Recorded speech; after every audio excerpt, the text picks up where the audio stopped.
Shalom semuanya. Alkitab berkata, Yesus mati karena dosa-dosa kita.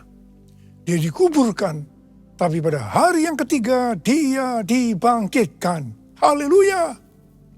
Setelah Tuhan Yesus bangkit, selama 40 hari Tuhan Yesus menampakkan diri kepada lebih dari 500 murid-muridnya untuk membuktikan bahwa dia hidup. Setelah memberikan pesan yang terakhir, seperti yang terdapat dalam Kisah Para Rasul 1 ayat 8, dengan disaksikan murid-muridnya, Tuhan Yesus terangkat ke sorga. Saya percaya kalau kita berada di sana waktu itu, kita pasti akan sama dengan murid-murid Tuhan Yesus yang melihat bahwa Tuhan Yesus bertambah tinggi. Ketika mereka melihat ke bawah, ternyata kaki Tuhan Yesus sudah tidak menyentuh tanah lagi. Perlahan tapi pasti, Tuhan Yesus terangkat ke sorga. Makin lama makin kecil, sampai ada awan yang menutupi dan hilang dari pandangan mata. Sementara mereka terheran-heran melihat ke langit, maka ada 2 orang yang berpakaian putih di dekat mereka yang berkata, "Hai orang-orang Galilea, mengapakah kamu berdiri melihat ke langit? Yesus ini yang terangkat ke surga meninggalkan kamu, akan datang kembali dengan cara yang sama seperti kamu melihat dia naik ke surga." Dari ayat ini, saya percaya kalau yang melihat Tuhan Yesus naik ke surga adalah murid-murid Tuhan Yesus, maka yang akan melihat Tuhan Yesus turun dari surga adalah murid-murid Tuhan Yesus. Sekarang Tuhan Yesus ada di surga. Apa yang dilakukan Tuhan Yesus di surga? Yang pertama, Tuhan Yesus berkata dalam Yohanes 14 ayat 1 sampai dengan 3, "Janganlah gelisah hatimu, percayalah kepada Allah. Percayalah juga kepadaku. Di rumah Bapa-Ku banyak tempat tinggal. Jika tidak demikian, tentu aku mengatakannya kepadamu. Sebab aku pergi ke situ untuk menyediakan tempat bagimu. Dan apabila aku telah pergi ke situ dan telah menyediakan tempat bagimu, aku akan datang kembali dan membawa kamu ke tempatku, supaya di tempat di mana aku berada, kamu pun berada." Pesan Tuhan Yesus ini ditujukan untuk murid-muridnya. Karena itu, kalau kita mau ikut dalam pengangkatan, maka kita harus menjadi murid Tuhan Yesus. Murid Tuhan Yesus adalah kita-kita yang hidupnya sama seperti Kristus telah hidup. Karena kita hidup sama seperti Kristus telah hidup, maka kita akan menjadi serupa dengan gambarnya. Roma 8 ayat 29 berkata, "Sebab semua orang yang dipilihnya dari semula, mereka juga ditentukannya dari semula untuk menjadi serupa dengan gambaran anaknya, supaya ia, anaknya itu, menjadi yang sulung di antara banyak saudara." Jadi goal kita sebagai orang percaya adalah menjadi serupa dengan gambar Yesus, yaitu murid Tuhan Yesus.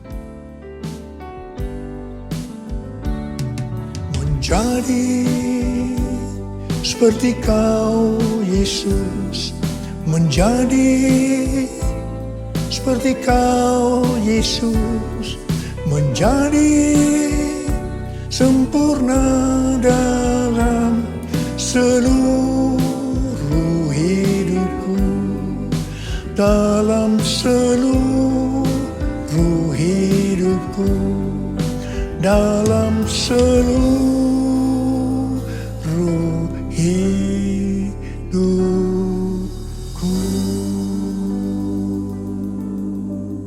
Hal kedua yang dilakukan oleh Tuhan Yesus di sorga adalah sesuai dengan Ibrani 7 ayat 25 yang berkata, "Karena itu ia sanggup juga menyelamatkan dengan sempurna semua orang yang oleh dia datang kepada Allah. Sebab ia hidup senantiasa untuk menjadi pengantara mereka." Tuhan Yesus di sorga menjadi pengantara kita. Artinya sebagai pendoa syafaat bagi kita, supaya kita selamat secara sempurna. Kalau kita berbicara tentang keselamatan, maka ada 3 hal yang harus diperhatikan. Yang pertama, bisa kehilangan keselamatan. Yang kedua, hampir-hampir tidak diselamatkan. Tapi yang ketiga, selamat dengan sempurna. Hal yang pertama, orang yang sudah percaya bisa kehilangan keselamatan. Matius 7 ayat 21 sampai 23 berkata, bukan setiap orang yang berseru kepadaku, Tuhan, Tuhan, akan masuk dalam kerajaan sorga. Melainkan orang yang melakukan kehendak Bapa-Ku yang di sorga. Pada hari terakhir, banyak orang akan berseru kepadaku, Tuhan, Tuhan, bukankah kami bernubuat demi nama-Mu? Dan mengusir setan demi nama-Mu? Dan mengadakan banyak mujizat demi nama-Mu juga? Pada waktu itulah aku akan berterus terang kepada mereka dan berkata, aku tidak pernah mengenal kamu. Enyahlah dari hadapanku, hai kamu yang melanggar perintah Allah. Ini merupakan peringatan bagi hamba-hamba Tuhan yang sedang dipakai oleh Tuhan. Agar pelayanan yang diberikan oleh Tuhan semata-mata hanya untuk menyatakan kemuliaannya. Bukan untuk kemuliaan diri sendiri.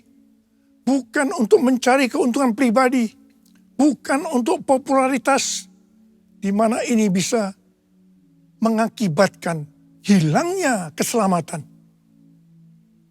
Contoh seorang murid yang kehilangan keselamatannya adalah Yudas. Yudas mengikut Yesus begitu lama. Bahkan dicatat dalam Lukas 9 ayat 1 sampai dengan 6. Ia bersama murid-muridnya yang lain pernah melakukan berbagai mujizat dan pelayanan kesembuhan.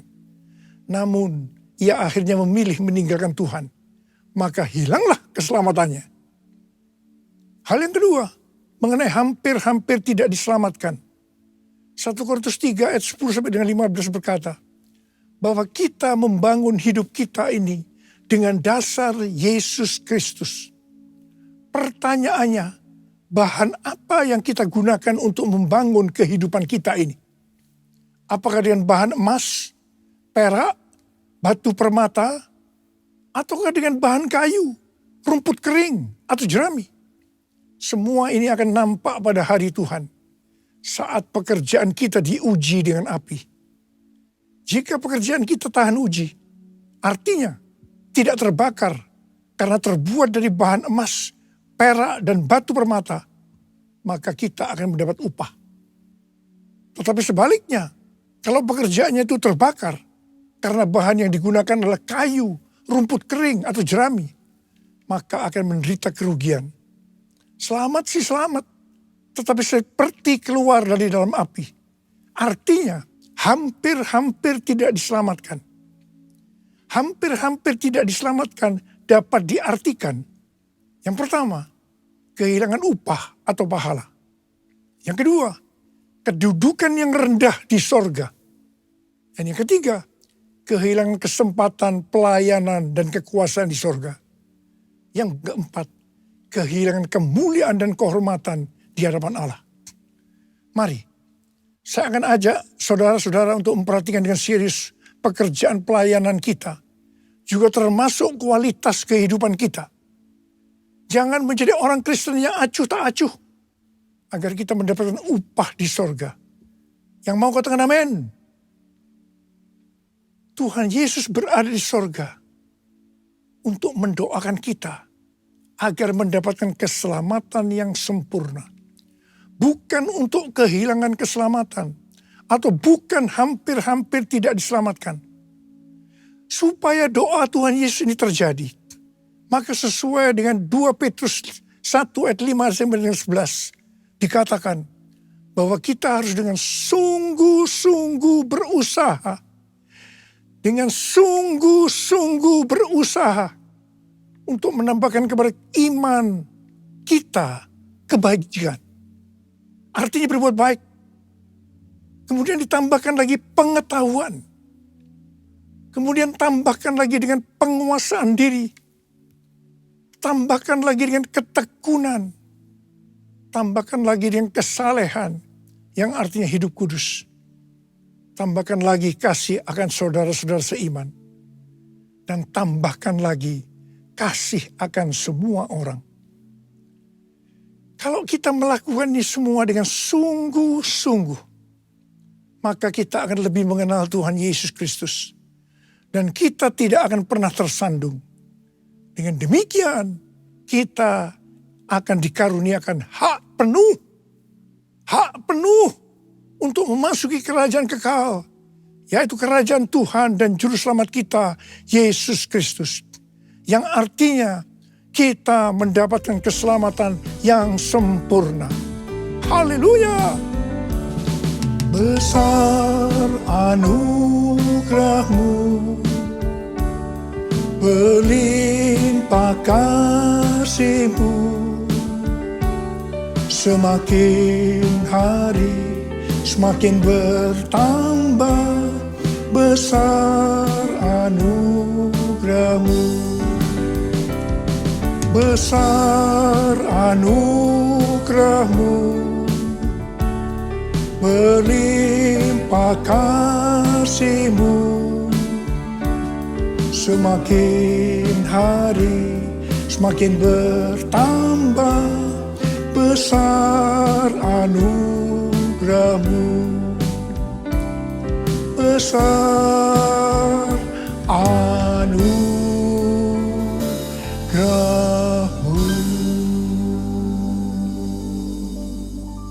Hal ketiga yang dilakukan oleh Tuhan Yesus di sorga adalah mencurahkan Roh Kudus. Pesan yang terakhir dari Tuhan Yesus untuk murid-muridnya sebelum ia terangkat ke sorga terdapat dalam Kisah Para Rasul 1 ayat 8 yang berkata, "Tetapi kamu akan menerima kuasa kalau Roh Kudus turun ke atas kamu, dan kamu akan menjadi saksiku di Yerusalem dan di seluruh Yudea dan Samaria dan sampai ke ujung bumi." Setelah memberikan pesan yang terakhir ini, Tuhan Yesus naik ke sorga. Setelah itu apa yang dilakukan oleh murid-muridnya? Mereka pergi ke Yerusalem dan berkumpul di ruang atas atau kamar loteng. Mereka melakukan ini karena Tuhan Yesus yang menyuruh mereka agar tidak meninggalkan kota Yerusalem, karena mereka akan dilengkapi dengan kekuasaan dari tempat tinggi. Tuhan Yesus berkata, "Sebab Yohanes membaptis dengan air, tetapi tidak lama lagi kamu akan dibaptis dengan Roh Kudus." Murid-murid yang berkumpul berjumlah sekitar 120 orang. Kisah Para Rasul 1 ayat 14a berkata, mereka semua bertekun dengan sehati dalam doa bersama-sama. Artinya mereka berdoa, memuji dan menyembah Tuhan dalam unity siang dan malam. Ini adalah prinsip restorasi Pondok Daud. Ini adalah prinsip menara doa. Pada hari Raya Pentakosta, jadi 10 hari setelah mereka berkumpul itu, tiba-tiba turunlah dari langit suatu bunyi seperti tiupan angin yang keras, yang memenuhi seluruh rumah di mana mereka duduk. Dan tampaklah kepada mereka lidah-lidah seperti nyala api, yang bertebaran dan hinggap kepada mereka masing-masing. Maka penuhlah mereka dengan Roh Kudus. Lalu mereka mulai berkata-kata dalam bahasa-bahasa lain, seperti yang diberikan oleh Roh itu kepada mereka untuk mengatakannya. Itu adalah bahasa roh. Orang yang dibaptis dengan Roh Kudus akan dipenuhi Roh Kudus. Tanda awalnya adalah berbahasa roh. Setelah itu murid-murid Tuhan Yesus dipakai secara luar biasa untuk melakukan amanat agung. Tanda dan mujizat menyertai pelayanan mereka. Peristiwa ini disebut sebagai Pentakosta yang pertama. Pentakosta yang pertama ini dahsyat. Sebab dalam kurun beberapa ratus tahun, sekitar 70% dari dunia yang dikenal pada waktu itu, yaitu yang berada di bawah kekaisaran Romawi, menjadi Kristen. Pertanyaannya, apakah amanat agung sudah selesai? Jawabannya, belum. Karena itu, pada tahun 1906, kembali Roh Kudus dicurahkan di Azusa Street, yang disebut dengan Pentakosta yang kedua. Ciri-ciri yang menonjol dalam Pentakosta kedua ini adalah penekanan dalam hal berbahasa roh dan pelayanan mujizat dan kesembuhan. Meskipun seluruh karunia roh juga dicurahkan dengan limpahnya. Pentakosta kedua ini dahsyat. Mengapa? Karena melahirkan gerakan Pentakosta dan karismatik. Saat ini ada sekitar 700 juta orang yang diberdayakan oleh Roh Kudus. Pertanyaannya, apakah amanat agung sudah selesai? Jawabannya, belum. Karena itu hari-hari ini pencurahan Roh Kudus yang jauh lebih dahsyat dibanding dengan Azusa Street sedang terjadi. Ini disebut sebagai Pentakosta yang ketiga. Seperti yang terjadi pada Pentakosta yang pertama dan Pentakosta yang kedua. Maka berbahasa roh dan pelayanan kesembuhan juga terlihat begitu intens. Saya percaya dengan Pentakosta ketiga ini, amanat agung Tuhan Yesus akan selesai. Dan Tuhan Yesus akan datang kembali. Rasul Paulus dalam 1 Korintus 14 ayat 5a berkata, aku suka supaya kamu semua berkata-kata dengan bahasa roh. Selain itu, dalam 1 Korintus 14 ayat 18, Rasul Paulus juga berkata, aku mengucap syukur kepada Allah bahwa aku berkata-kata dalam bahasa roh lebih daripada kamu semua. Saya sangat mengaminkan apa yang dikatakan oleh Rasul Paulus ini. Dan saya juga berdoa agar apa yang dikatakan oleh Rasul Paulus ini juga terjadi pada kita. Yang percaya katakan amin.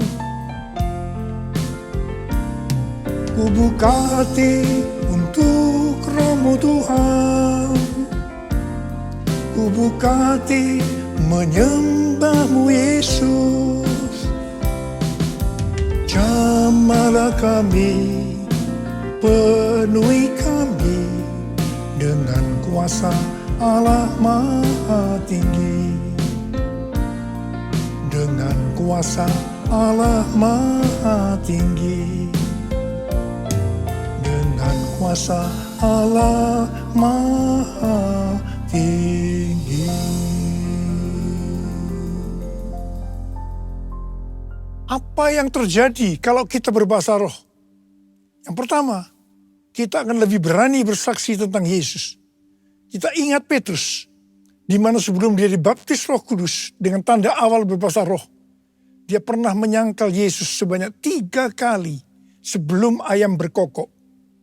Setelah dibaptis Roh Kudus dan berbahasa roh, dia berani bersaksi tentang Tuhan Yesus.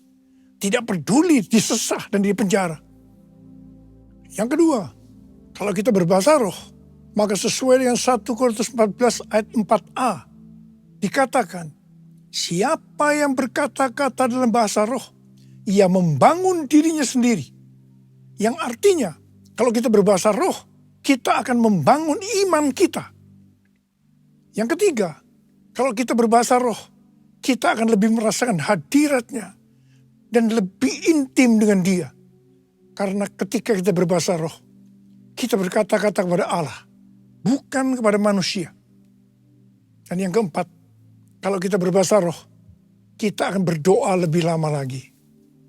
Yang kelima, sesuai dengan 1 Korintus 14 ayat 14 dan 15 yang berkata, sebab jika aku berdoa dengan bahasa roh, maka rohkulah yang berdoa. Tetapi akal budiku tidak turut berdoa. Jadi apakah yang harus kubuat?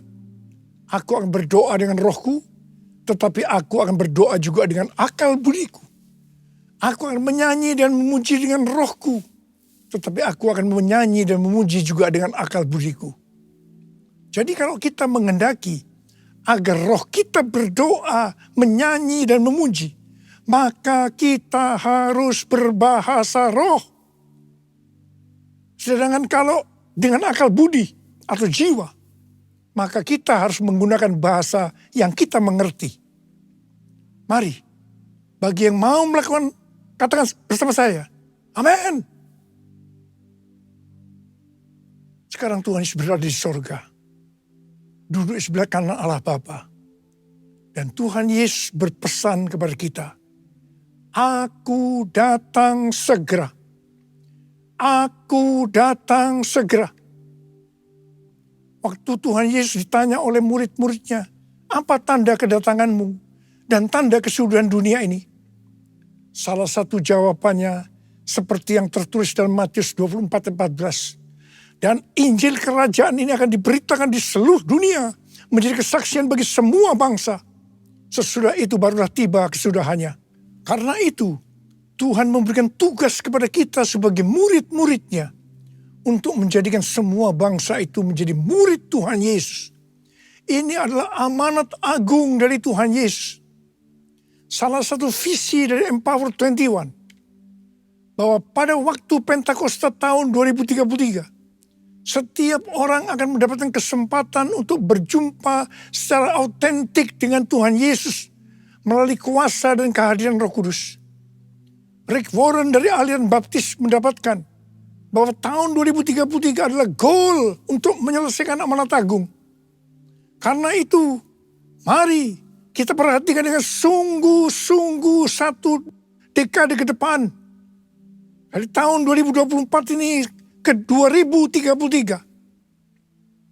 Tahun 2033 adalah yang pertama, peringatan 2000 tahun kematian, kebangkitan, kenaikan Tuhan Yesus ke sorga.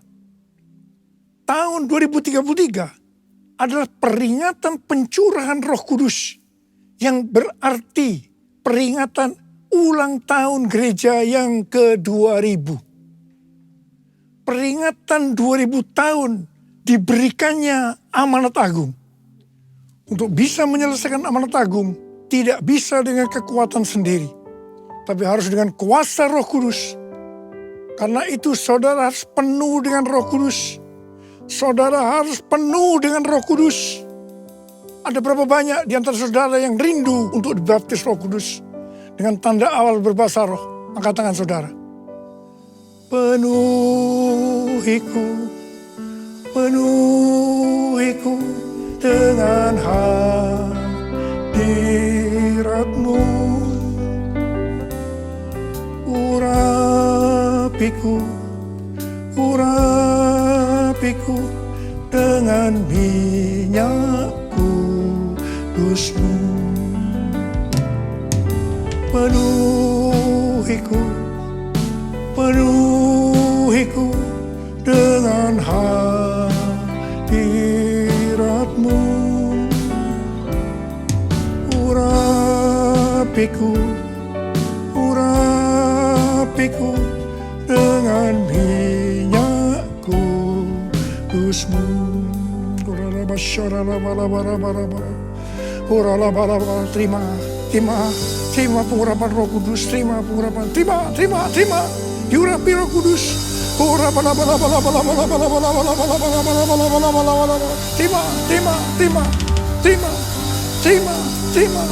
kuasa.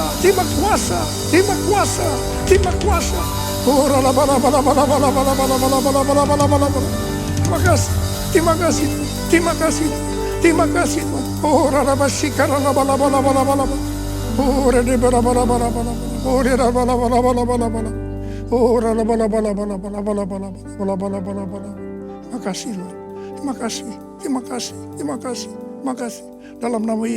Dalam nama Yesus. Amin.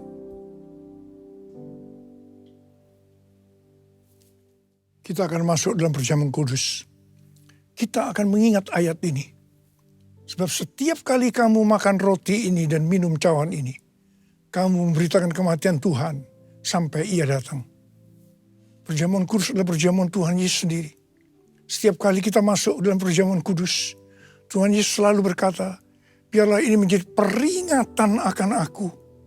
Karena itu mari arahkan hati kita kepada kebaikan Tuhan. Kita akan mengingat kebaikan Tuhan. Supaya kita lebih mengasihi Tuhan Yesus. Kita lebih mengasihi satu dengan yang lain. Mari tundukkan kepala. Bapa, siapakah kami sebelum kami mengenal Engkau? Kami semua orang berdosa. Upah dosa adalah maut, mati. Tapi Engkau yang tidak berdosa telah dijadikan dosa oleh karena kami. Engkau harus turun dari sorga mulia, menjelma menjadi manusia, mati ganti kami. Tuhan, betapa baiknya Engkau. Betapa baiknya Engkau. Kau jadikan kami sebagai anak-anak-Mu. Kau tuntun, Kau bela, Kau lindungi, Kau berkati, Kau hajar juga kalau kami salah. Itu Engkau ya Abah. Bapa, terima kasih. Kau akan memberkati kami semua melalui perjamuan kudus ini. Tapi Engkau mau agar kami makan dan minum dengan cara yang benar. Karena itu mari, masing-masing introspeksi. Lihat keadaan diri kita masing-masing. Kalau ada dosa yang Tuhan ingatkan, langsung minta ampun. Ampuni saya Tuhan. Ampuni, ampuni, ampuni ya Tuhan. Ampuni. Bapa, kau melihat anak-anakmu yang sedang meminta ampun kepadamu. Layakkan kami untuk masuk dalam perjamuan kudus. Terima kasih. Dalam nama Yesus kami berdoa. Amin. Mari, angkat roti di tangan kanan kita tinggi-tinggi. Sebab apa yang telah kuteruskan kepadamu telah aku terima dari Tuhan. Yaitu bahwa Tuhan Yesus pada malam waktu ia diserahkan mengambil roti. Dan sesudah itu ia mengucap syukur atasnya. Ia memecah-mecahkannya dan berkata, inilah tubuhku yang diserahkan bagi kamu. Perbuatlah ini menjadi peringatan akan aku. Sudah dikasih Tuhan, bukankah roti yang kita pecah-pecahkan ini adalah persekutuan kita dengan tubuh Kristus. Mari kita makan dalam nama Yesus.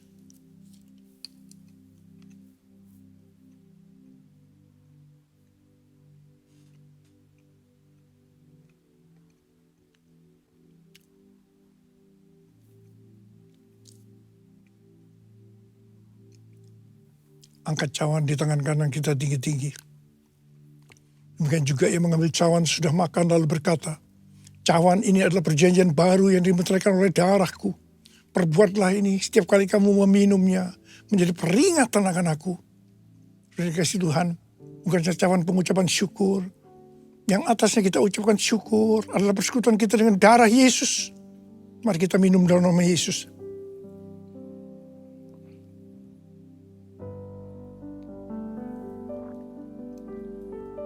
Ucapan syukur dan terima kasih.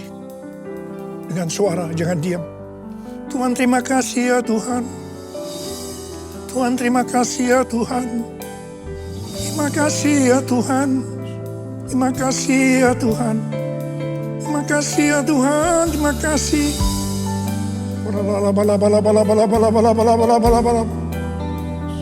Apa terima kasih. Saat ini kau sedang menyembuhkan yang sakit. Kau sedang membebaskan yang terikat. Kau menghibur yang susah, Engkau menguatkan yang lemah. Terima kesembuhan, terima kesembuhan, terima. Sembuh dalam nama Yesus, sembuh dalam nama Yesus, sembuh dalam nama Yesus. Oh Tuhan, terima kasih, terima kasih, terima kasih, terima kasih, terima kasih Yesusku, terima kasih Yesusku. Puji syukur hanya bagi Tuhanku. Terima kasih Yesusku, terima kasih Yesusku. Puji syukur hanya bagi Tuhanku. Terima kasih, terima kasih Yesusku, terima kasih Yesusku.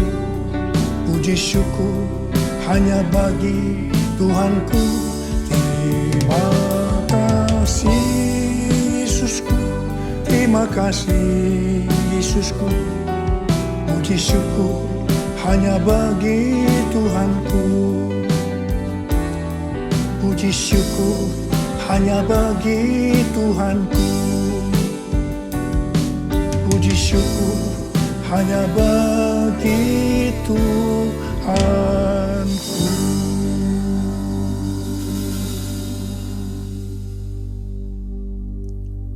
Sekarang terima berkat Tuhan. Kasih karunia berlimpah-limpah daripada Allah Bapa di dalam Anak yang tunggal Yesus Kristus.